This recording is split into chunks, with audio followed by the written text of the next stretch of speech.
बिल्कुल नीतीश, जो मुस्लिम पक्ष के वकील हैं क्या वो कोर्ट से बाहर आए, उनका पक्ष भी क्योंकि जानना जरूरी है कि आज बहस में क्या क्या बातें हुई, किस तरीके की स्थितियां बनी, क्योंकि वो बड़े कॉन्फिडेंट थे वो लोग कि वर्शिप एक्ट 1991 के तहत सुनवाई ही नहीं हो सकती। देखिए अभी थोड़ा इंतजार करना पड़ेगा अवधेश जी, तस्वीरें आपको दिखाएं। अब देखिए यहाँ पर देखिए अब हिंदू पक्ष के एक अधिवक्ता अनुपम द्विवेदी यहाँ पर आ गए हैं और अनुपम द्विवेदी से भी हम बातचीत करके बिल्कुल नीतीश, और ये जानिएगा कि बहस में क्या क्या महत्वपूर्ण बिंदु आए वहां पर। अनुपम जी क्या क्या आया हुआ है? देखिए 35 का जो प्रार्थना पत्र था विपक्षी की तरफ से दाखिल ऑर्डर 7 रूल 11 का, उस प्रार्थना पत्र को माननीय न्यायालय ने खारिज कर दिया है। मेंटेनेबिलिटी के इशू पर जो है हम लोग के मुकदमा को पोषणीय मान लिया गया है। मुकदमे में फर्दर सुनवाई 2 दिसंबर की तय की गई है। आगे रिटन स्टेटमेंट और फ्रेमिंग ऑफ इशू के लिए मामला है। और साथ ही साथ एक इंपॉर्टेंट विषय, तुरंत पूजा की जो मांग ऑर्डर 39 के तहत हमने इंजंक्शन एप्लीकेशन फाइल किया है उस पर सुनवाई अब होगी। अब ये मुकदमा जो है ये असली रूप में एक मुकदमा जो है ज्ञानवापी प्रकरण में सामने आया है। तमाम तरह की बातें आ रही थी, दो फाड़ और इसके साथ ही मुस्लिम पक्ष अलग, अब क्या कहना है? देखिए ऐसा है कि हिंदू समाज एक है, मैं बार बार कहता हूं, ये तथाकथित कुछ लोग होते हैं जो कि किसी तरीके से अपने आप को सिर्फ मीडिया के सामने बनाए रखने के लिए इस तरह का प्रयास, कुत्सित प्रयास करते हैं, ठीक है। बाकी हिंदू समाज और सनातन समाज एक है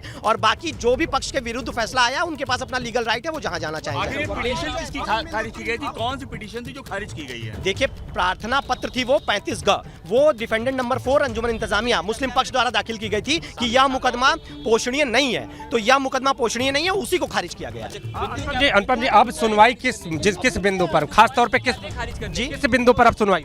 देखिए बेसिकली अगली जो सुनवाई है माननीय न्यायालय ने तो रिटन स्टेटमेंट और इशू बनाने के लिए किया है, तो लेकिन उस पर सुनवाई अभी ऑर्डर 39 का एक हमारा एप्लीकेशन है, इंजंक्शन एप्लीकेशन बोलते हैं उसको, तुरंत जो है पूजा की सुनवाई के लिए उसको लगाए। कब मिली है? 2 दिसंबर की डेट है। को अगली डेट जी 2 दिसंबर को पूजा ऑर्डर 39 इंटरीम इंजंक्शन का एप्लीकेशन है, उसमें तुरंत पूजा की अनुमति हमको प्रदान की जाए, इस बात पर सुनवाई अगली होनी है। रिटन स्टेटमेंट और इशू फ्रेम होगा। तो अवधेश जी 2 दिसंबर का इंतजार करना होगा। 2 दिसंबर को इस पूरे मामले पर तो फिर से एक सुनवाई होगी और ये सुनवाई जो पूजा के अधिकार की बात हो रही थी, मिले शिवलिंग के पूजा के अधिकार की बात हो रही थी, तत्काल पूजा के अधिकार की बात हो रही थी, उस बिंदु पर सुनवाई होगी। तो 2 दिसंबर का इंतजार करना होगा अवधेश जी। और आज इस पूरे मामले पर कोर्ट का फैसला आ चुका है। फैसले में हिंदू पक्ष की जीत हुई है, लेकिन जो आपका सवाल था कि मुस्लिम पक्ष की भी राय जाननी होगी,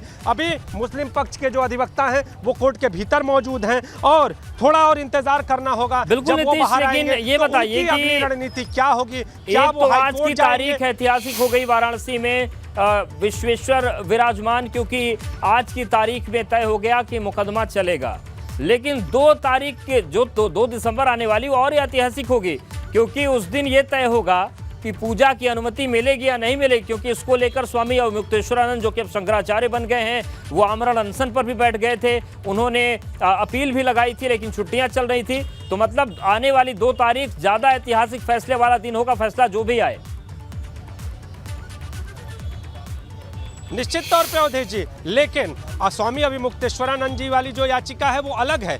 यहाँ किरण सिंह की याचिका पर बात हो रही है और आपको बता दें मांग तो एक ही थी, उनकी भी मांग थी, लेकिन यहाँ पर मिले शिवलिंग के तत्काल पूजा के अधिकार की अनुमति मिले, इसे लेकर 2 तारीख से सुनवाई होगी। और अब जो हिंदू पक्ष है इस सुनवाई के लिए पूरी तरह से तैयार है। अब यह देखना होगा कि जब इस मामले को लेकर सुनवाई होती है तो कोर्ट में कौन सी दलीलें प्रस्तुत की जाती हैं। जो मिला हुआ शिवलिंग है, क्या उसके पूजा के अधिकार को लेकर कोई नए तथ्य सामने आते हैं, या फिर जितना परिसर जहां पर शिवलिंग मिला है, जो परिसर पूरी तरह से सुरक्षा के घेरे में है, उसे लेकर अन्य तरह का कोई आदेश सामने आता है, ये सब देखने वाली बात होगी। 2 दिसंबर का अब इंतजार करना होगा और 2 दिसंबर की तारीख वो तारीख होगी जब पूजा के तत्काल, मिले शिवलिंग के पूजा के तत्काल अधिकार की मांग को लेकर सुनवाई होगी। तो 2 तारीख का सबको इंतजार है। और एक बार देखिए फिर से ये जो कोर्ट है, कोर्ट के बाहर आज भी हलचल है और जो भीतर है वो अधिवक्ताओं का यहाँ पे जो समूह आता हुआ दिखाई दे रहा है। लेकिन आपको बता दें अवधेश जी कि अभी मुस्लिम समुदाय के या मुस्लिम पक्ष के कोई भी अधिवक्ता बाहर नहीं आए हैं। इंतजार करना होगा और ये जानना होगा, ये देखना होगा कि मुस्लिम पक्ष के अधिवक्ताओं का पक्ष क्या है, उनकी अगली रणनीति क्या है। अवधेश जी।